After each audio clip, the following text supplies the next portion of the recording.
Assalamu alaikum dear viewers. This is me Danish Aziz and you're watching my YouTube channel Study Station. Welcome to all of you on my YouTube channel.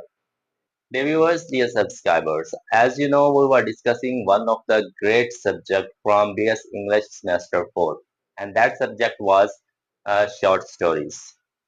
In this video we are going to start another subject which is as great as short stories. The name of this subject is American Literature. Yes, today we are going to start this subject American literature. Yes. And in this video we will discuss our first drama, that is Death of a Salesman. This is the name of the drama, Death of a Salesman. Basically this drama is one of the greatest, one of the prominent and significant drama of 20th century from American literature. And this drama is written by one of the greatest writer, one of the greatest author of 20th century known as Arthur Miller. So in this video, we will just cover the biography of Arthur Miller. So who is basically Arthur Miller? Let's see. Arthur Miller was born in 1915, right after 1 year of World War One, in Manhattan, New York City. New York basically is the city of America और ये New York city के अंदर छोटा सा इलाका है जिसको Manhattan के नाम से जाना जाता है। इसकी जो बर्थ हुई थी वो इस इलाके के अंदर हुई थी 1915 1915 के एंड ही डाइड ऑन 2005 90 साल की उम्र के अंदर इसकी मौत हो जाती है। ये एक खासी अच्छी उम्र है, एक काफी लंबी उम्र है और इस 90 साल के दौरान इसने क्या क्या किया, let's see. When he was just 15 years old, he and his family moved from New York City to Brooklyn. ये 1930 में ब्रुकलिन शिफ्ट हो चुके थे, मूव हो चुके थे because of the great depression. What is basically great depression? अगर आप हिस्ट्री को देखें तो 1929 से लेके 1939 तक ये जो 10 साल का ड्यूरेशन है ये ग्रेट डिप्रेशन का के नाम से जाना जाता है। और ये जो ग्रेट डिप्रेशन है इसने जो मोस्टली इफेक्ट किया था वो अमेरिका को ही किया था। What is basically great depression is, great depression के अंदर जो अमेरिका की मईशत थी, इकोनॉमी थी, वो बहुत ज्यादा नीचे चली गई, जिसकी वजह से जितने भी बिजनेसमैन थे, जितने भी लोग थे, जितने भी प्रोफेशनल्स थे, जितने भी वहां पे लोग रह रहे थे, हर एक बंदा बहुत ज्यादा अफेक्ट हुआ था, जिसकी वजह से लोगों ने एक जगह से दूसरी जगह मूव करना शुरू कर दिया। For the sake of this जो मिलर फैमिली थी इन्होंने भी 1930 में मैनहट्टन को छोड़ा और ब्रुकलिन आ गए। When they came in Brooklyn तो अर्थर मिलर ने एक स्कूल में एडमिशन लिया जिसका नाम था Abraham Lincoln high school. This was the name of the school जिसके अंदर जो आर्थर मिलर है वो एडमिशन लेता है। यहाँ पे अपनी स्टडी लेता है और स्टडी मुकम्मल करने के बाद ही starts a job as a clerk. तो ये कोई 2 से 2.5 साल तक एक क्लर्क की जॉब करता है।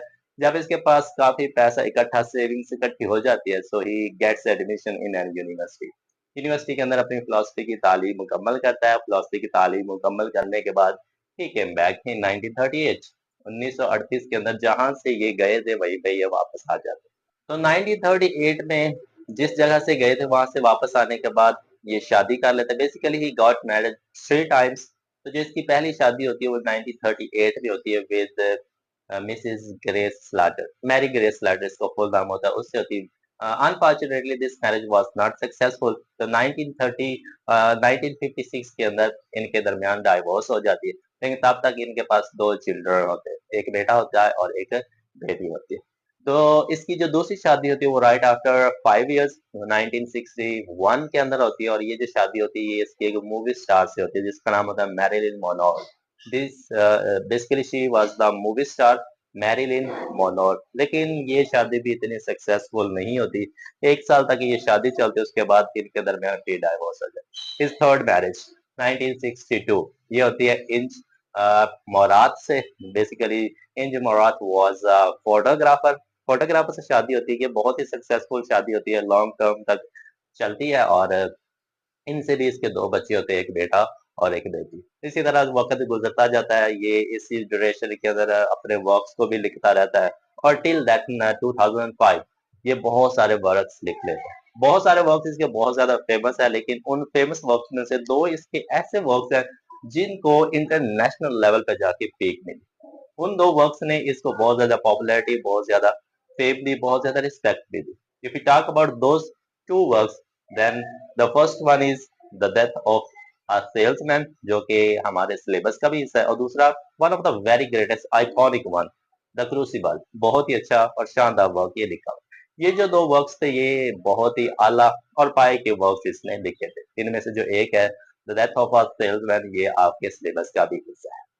If we talk about his writing characteristics, तो ये लिखा किस तरह का करता, तो basically he use to write art for life sake, not art for art sake.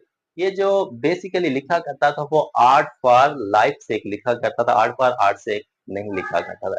ये एक इसके लिखने की करेक्टरिस्टिक थी। Number two, he use to write around a family centre.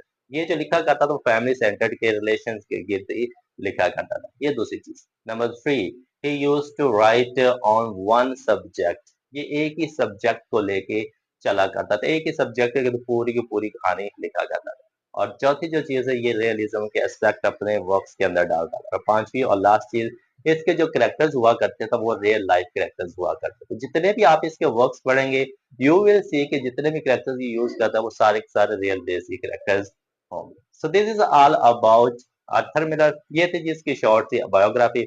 इस बायोग्राफी को जेहन में रखिएगा। इंशाल्लाह हम अपने नेक्स्ट वीडियो के अंदर इस ड्रामा के रिलेटेड चीजों को डिस्कस करेंगे। Thank you so much, have a nice day to all of you.